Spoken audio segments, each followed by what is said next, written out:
तुम्हें ये नहीं पता होता कि कौन सा सप्लाई जोन रिस्पेक्ट करेगा, लेकिन इससे फर्क नहीं पड़ता। और इस वीडियो के बाद तुम्हें पता चल जाएगा, क्योंकि इसके पीछे एक ट्रिक है। हम बिल्कुल सिंपल से शुरू करेंगे ताकि बिगिनर भी समझ सके, लेकिन धीरे धीरे ये बहुत कॉम्प्लेक्स हो जाएगा। तो ध्यान से देखना और सुनना। सबसे पहले हमें करना चाहिए एक क्विक सा एनालिसिस कि हाल ही में मार्केट ने क्या किया है। जैसे कि गोल्ड मार्केट में 4 घंटे के टाइम फ्रेम पर हमें एक ऊपर की ओर की गति दिखता है। उसके बाद आता है एक छोटा सा डाउनसाइड पुल बैक, और फिर से प्राइस ऊपर की तरफ रैली करता है। तो ये एक simple rally base rally type का मूवमेंट है, जिसे हम इनिशिएशन, कंसोलिडेशन और कंटिन्यूएशन भी कहते हैं। लेकिन जो इंपॉर्टेंट बात है वो ये कि रैली ने पिछले हाई को तोड़ दिया है, जिससे एक bullish break of structure confirm हो गया है। फिर इवेंचुअली रैली को एंड होना ही होता है, ताकि मार्केट के पास लिक्विडिटी लेने के लिए जगह हो। और वो हमें एक डाउनसाइड पुल बैक के जरिए दिखता है। लेकिन ये पुल बैक ज़्यादा देर नहीं रहता, क्योंकि मार्केट फिर से ऊपर रैली करता है, और एक बार फिर रैली पिछले हाइस को तोड़ देती है, जिससे फिर से एक बुलिश ब्रेक ऑफ स्ट्रक्चर बनता है। अब यहाँ इंपॉर्टेंट बात आती है, अगर मार्केट वही मोमेंटम बनाए रखता तो हमें एक बेस दिखती, जो एक छोटा डाउनसाइड पुल बैक होता लिक्विडिटी लेने के लिए, और फिर एक ऊपर की तरफ रैली जो नए हाइस को ब्रेक कर दी। लेकिन इस बार ऐसा नहीं हुआ। इस बार सिर्फ पुल बैक आने की बजाय मार्केट में हैवी बेरिश प्रेशर आ गया, जिससे प्राइस नीचे गिरता है और प्रीवियस लोज को तोड़ देता है। जब एक अप ट्रेंड में प्रीवियस स्विंग लोज टूटते हैं तो ये एक बेरिश मार्केट स्ट्रक्चर शिफ्ट को सिग्नल करता है। इसका मतलब है कि अब मार्केट हायर लोज बनाना बंद कर रहा है और उसकी जगह लोअर लो बना रहा है। अब एक्सपेक्टेशन ये होती है कि मार्केट आगे चलकर लोअर हाइस और लोअर लोज बनाएगा। ऐसे मूव्स को कैपिटलाइज करने का तरीका यह है कि अप ट्रेंड में हायर लोज पर बाई किया जाए, और जब मार्केट ब्रेक ऑफ स्ट्रक्चर दिखाए तो वहां सेल किया जाए। लेकिन इवेंचुअली ये स्ट्रैटेजी काम नहीं करेगी, और हमें लॉस होगा जब मार्केट लोज को तोड़ देगा और ट्रेंड रिवर्स होकर डाउन ट्रेंड में चला जाएगा। लेकिन फिर मार्केट हमें उल्टा करने का मौका देगा, यानी अब लोअर हाइस पर सेल करना है और लोअर लोज पर टेक प्रॉफिट लेना है। बेसिकली जब market bearish break of structure दिखाए, और ऐसा करने के लिए हमें चार्ट पर एक सेलिंग एंट्री मॉडल देखना होगा। और स्पेसिफिकली सेलिंग एंट्री इसलिए क्योंकि हम एंटिसिपेट कर रहे हैं कि मार्केट ने अब डाउन ट्रेंड में रिवर्सल कर लिया है। सबसे सिंपल और क्लियर मॉडल जो अच्छा काम करता है वो है सप्लाई, और यही एक इंपॉर्टेंट सेलिंग एंट्री मॉडल हमें रीसेंट प्राइस एक्शन में दिखाई देता है। ये सप्लाई वो आखिरी अपवर्ड कैंडल होती है जिससे पहले मार्केट ने बेरिश मोमेंटम लेना शुरू किया। ये एक हायर टाइम फ्रेम का सप्लाई जोन है। इस मॉडल में सबसे सिंपल सेटअप प्लानिंग ये होती है कि सप्लाई के बॉटम से शॉर्ट सेल किया जाए, मतलब जब मार्केट उस जोन को टच करे वहीं से सेल करें। स्टॉप लॉस होगा सप्लाई के ऊपर, क्योंकि मार्केट के ऊपर नए हाइस बनाने के चांसेस कम हैं, क्योंकि हमें एक higher time frame market structure shift पहले ही मिल चुका है। लेकिन ध्यान रहे, कभी कभी ये शिफ्ट ट्रैप भी हो सकते हैं। जितना हायर टाइम फ्रेम पर ये दिखाई दें, उतनी ज्यादा संभावना होती है कि ये रिस्पेक्ट होंगे, और लोअर टाइम फ्रेम पर रिस्पेक्ट की संभावना कम होती है। टेक प्रॉफिट आमतौर पर लास्ट स्विंग लोज के नीचे रखा जाता है, यानी हम एक्सपेक्ट कर रहे हैं एक बेरिश ब्रेक ऑफ स्ट्रक्चर नीचे की तरफ। आप चाहें तो उससे भी नीचे के लेवल्स टारगेट कर सकते हैं, ये आपकी रिस्क टॉलरेंस पर डिपेंड करता है। और यहां इसने सप्लाई में जाने से पहले पहला ब्रेक ऑफ स्ट्रक्चर वैलिडेट कर दिया, लेकिन इवेंचुअली प्राइस ने सप्लाई को फिल कर दिया। अब सेल शॉर्ट पोजीशन खुल चुकी है। अब हम अगला bearish break of structure target कर सकते हैं। पहला तो काम कर गया, अब अगले की वैलिडेशन चाहिए, जो कि लास्ट लो के आसपास होगा, जिससे हमें करीब 2.5 का रिस्क रिवॉर्ड रेशियो मिल सकता है। देखो, लोअर हाइज और लोअर लोज बन रहे हैं, ये एक अच्छा साइन है। ये दिखा रहा है कि बेरिश कंटिन्यूएशन अभी होल्ड कर रहा है, और शायद ये ट्रेड विन में क्लोज हो। अब ये और भी नीचे जा सकता है और लोअर हाइज और लोअर लोज बनाता रहेगा, जब तक कि मार्केट कहीं लेफ्ट साइड पर हायर टाइम फ्रेम डिमांड से बाउंस न करे।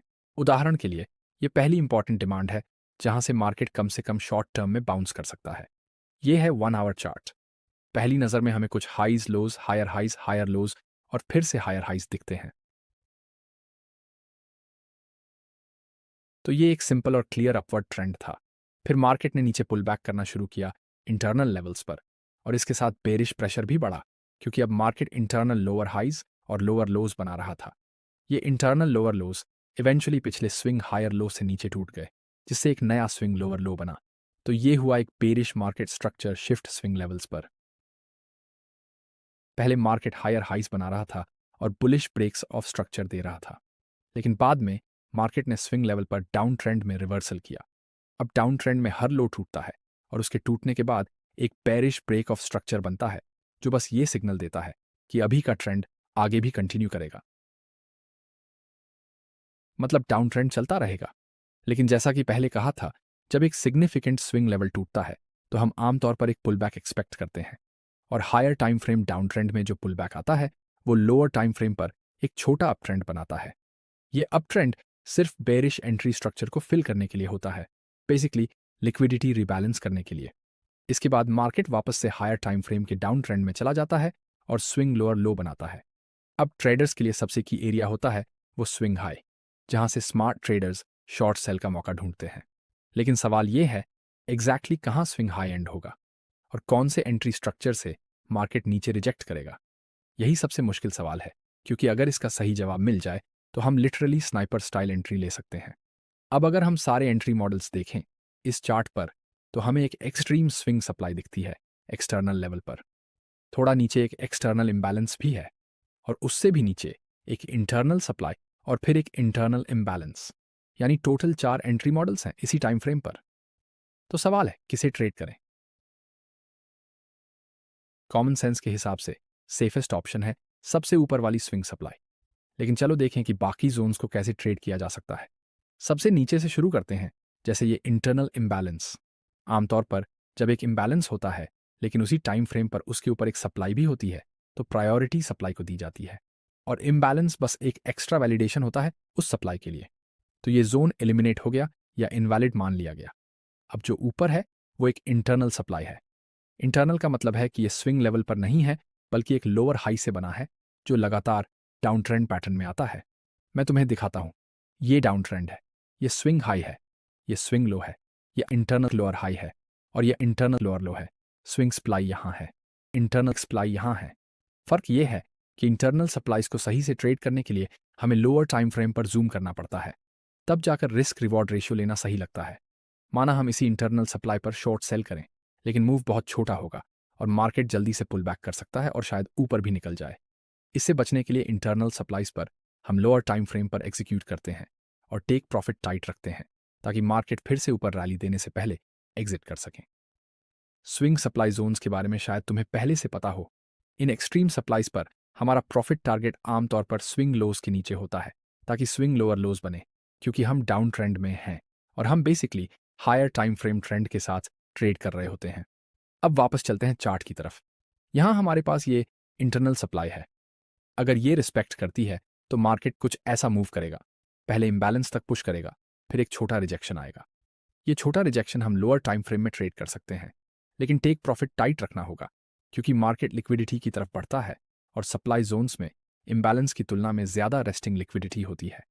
इससे होता यह है कि मार्केट पहले इम्बैलेंस को फिल करता है, फिर थोड़ी देर रिजेक्ट करता है। ऐसा इल्यूजन देता है कि शायद नीचे ही जाएगा, लेकिन फिर सप्लाई की तरफ बढ़ता है।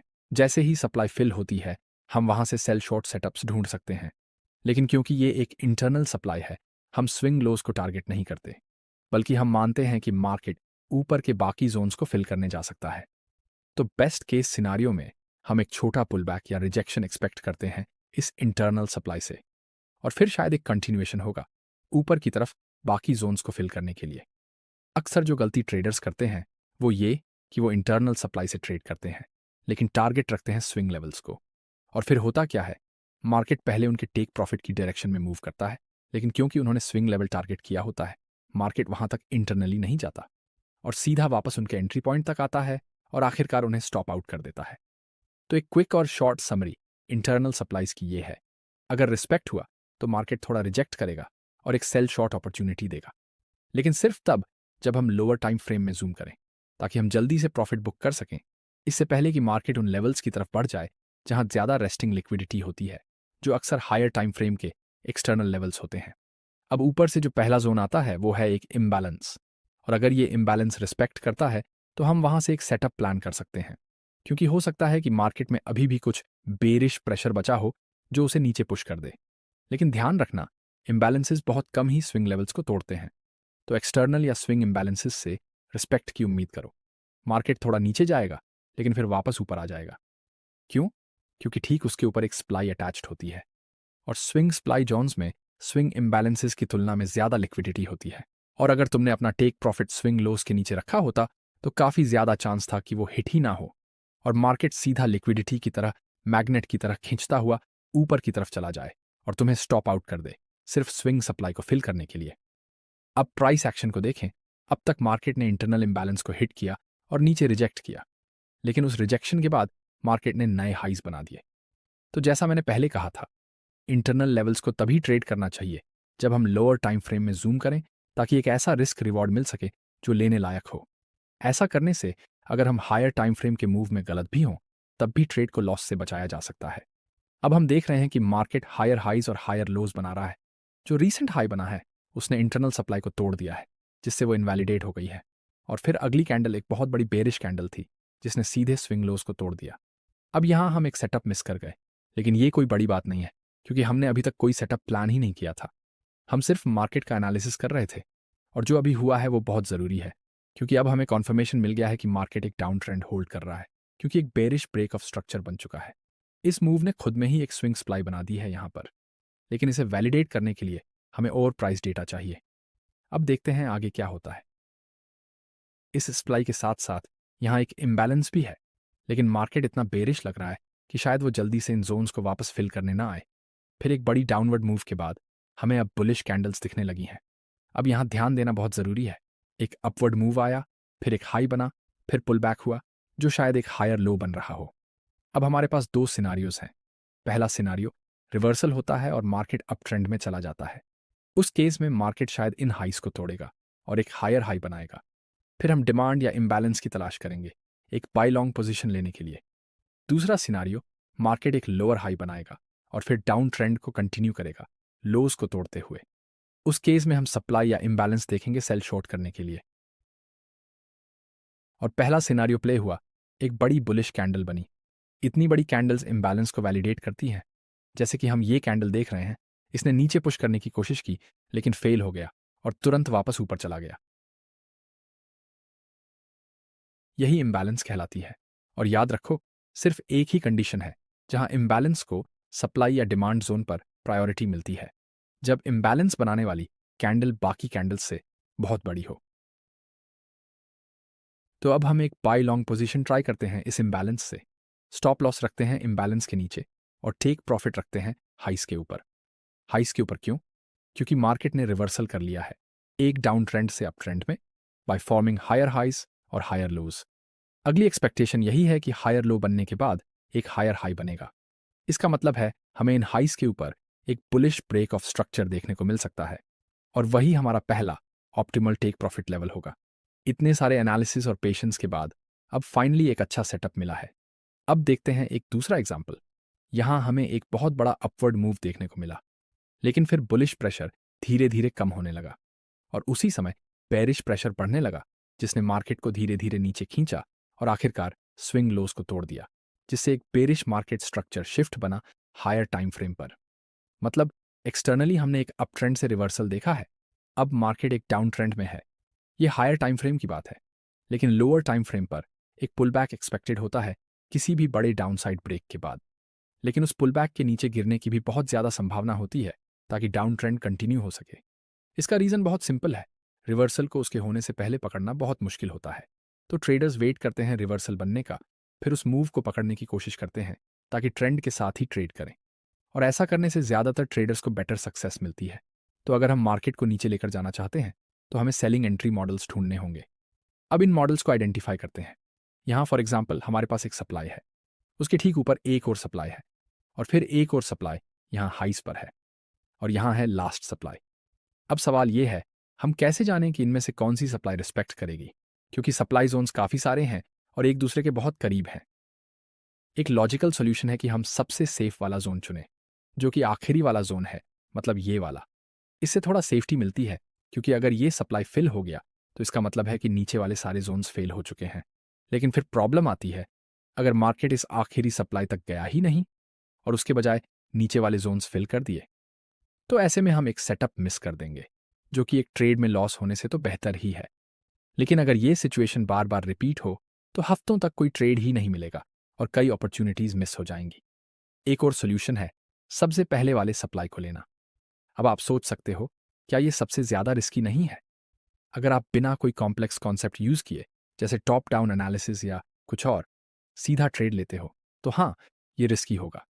क्योंकि अगर हम इस सप्लाई से सेल कर रहे हैं स्टॉप लॉस सप्लाई के ऊपर और टेक प्रॉफिट स्विंग लोस के नीचे रखते हैं, अगर ये सप्लाई रिस्पेक्ट नहीं करता तो ज़्यादातर केसेस में वो सीधा ब्रेक नहीं करता बल्कि शॉर्ट टाइम के लिए रिजेक्ट करता है। और फिर जब सप्लाई इनवैलिड हो जाता है तो प्राइस वापस ऊपर पुश करना शुरू करता है और आखिर में आपकी पोजीशन को स्टॉप आउट कर देता है। तो जैसे मैंने पहले कहा, हायर टाइम फ्रेम पे भले ही आप गलत हो जाओ, लेकिन कैपिटलाइज करने का तरीका है कि लोअर टाइम फ्रेम पर अपॉर्चुनिटी देखो, वहीं आसपास जहां एंट्री स्ट्रक्चर बना था। फॉर एग्जाम्पल, यहां हम 5 मिनट के टाइम फ्रेम पर स्विच करते हैं। अब हमें प्राइस एक्शन और डिटेल में दिखता है। शुरुआत में यहां एक अप ट्रेंड था जो कि हायर टाइम फ्रेम सप्लाई को फिल करने वाला मूव था, लेकिन सप्लाई फिल होते ही मार्केट धीरे धीरे नीचे गिरना शुरू हो गया। बायर्स की एग्जॉस्शन और बेरिश प्रेशर दिखने लगा, लोअर हाइज और लोअर लोज बनते हुए, और फिर एक बड़ी बेरिश कैंडल बनती है जो कई पिछली कैंडल्स को कवर कर लेती है। ऐसी बड़ी कैंडल्स अक्सर एक इम्बैलेंस छोड़ जाती हैं और यहां ये ऑब्जर्व करना काफी आसान है। बड़ी कैंडल से पहले वाली कैंडल का लोअर विक और बाद वाली कैंडल का अपर विक कनेक्ट करो, वही पूरा एरिया इम्बैलेंस कहलाता है। और स्पेसिफिकली ये है बेरिश इम्बैलेंस। हम और इम्बैलेंसेस भी चेक कर सकते हैं ताकि ये समझ सकें कि कॉन्सेप्ट काम कर रहा है या नहीं। जैसे यहाँ एक और इम्बैलेंस है जो फिल हुआ और वहां से प्राइस ने रिजेक्ट किया। ये एक छोटा बुलिश इम्बैलेंस था। यहाँ एक और इम्बैलेंस है, इस बार बेरिश, जो फिल हुआ और प्राइस नीचे चला गया। ये दोनों आखिरी इम्बैलेंसेस हैं जो इस रीसेंट वाले के आसपास हैं। अब सेटअप पोजिशनिंग की बात करें तो चूंकि ये बेरिश इम्बैलेंस है, हम यहां से सेल करना चाहते हैं। स्टॉप लॉस रहेगा रिसेंट हाइस के ऊपर। क्योंकि ये लोअर टाइम फ्रेम सेटअप है तो ये ज्यादा सेफ माना जाता है। टेक प्रॉफिट हम रखते हैं रीसेंट लोज के नीचे। जैसे यहाँ ये एक हाई है, अगला उससे नीचे है और हम एक्सपेक्ट करते हैं कि अगला हाई उससे भी नीचे होगा। यही लॉजिक होता है एंट्री और स्टॉप लॉस प्लेसमेंट के पीछे। पूरा मूव इस डाउन ट्रेंड एक्शन को होल्ड कर सकता है और टेक प्रॉफिट के नीचे तक भी जा सकता है। जैसे कि सबसे पहला लेवल जहां मार्केट के ऊपर बाउंस करने की पॉसिबिलिटी है वो है ये लेवल। यही सबसे इंपॉर्टेंट डिमांड है जो हमें यहां दिखता है। हम इसी लेवल को टारगेट कर सकते हैं। बस इतना ध्यान रखना है कि रिस्क रिवॉर्ड ज्यादा एक्सट्रीम ना हो। अगर आप इस रिस्क रिवॉर्ड में कंफर्टेबल नहीं हो तो स्टॉप लॉस थोड़ा और ऊपर रख सकते हो, जो कि स्विंग हाइस के ऊपर होगा इसी टाइम फ्रेम पर। फिर भी रिस्क टू रिवॉर्ड अच्छा ही रहेगा, लेकिन बहुत कैलकुलेटेड और लॉजिकल तरीके से। अब बस पेशेंस चाहिए, मार्केट को उसका काम करने दो। यहां इन कुछ कैंडल्स में हम देखते हैं हायर लोज और हायर हाइज बन रहे हैं, यानी बाइंग प्रेशर होल्ड हो रहा है, जो हमारे लिए अच्छा है। हम चाहते हैं कि प्राइस थोड़ा ऊपर जाए ताकि इम्बैलेंस फिल हो सके, और कुछ ही मिनटों में ऐसा हो भी जाता है। इसके बाद एक बड़ा रिजेक्शन आता है डाउन साइड की तरफ। अब प्राइस लोअर हाइज और लोअर लोज बना रहा है, जो एक क्लियर डाउन ट्रेंड को दिखाता है। अब बस हमें इंतजार करना है। प्राइस काफी पास आ गया है। बेयरिश प्रेशर बुलिश प्रेशर से ज्यादा है, बस थोड़ा और वेट करना है।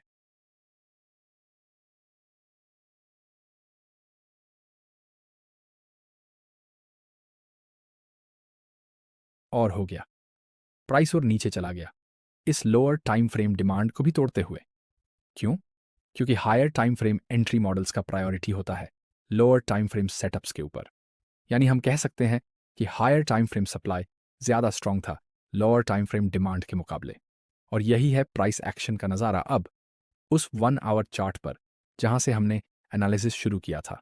एक पॉपुलर सेटअप प्लानिंग, क्योंकि ये काम करता है, लेकिन पेशेंस बहुत ज़रूरी होता है। कुछ ट्रेडर्स कहते हैं ये मुश्किल है, लेकिन मैं इससे अग्री नहीं हूं। आप इसे जल्दी सीख सकते हो अगर सही से ध्यान दो। और अगर आपको ये वीडियो पसंद आया हो तो लाइक ज़रूर करें, और अगर नए हैं तो सब्सक्राइब भी ज़रूर करें। Thank you for watching.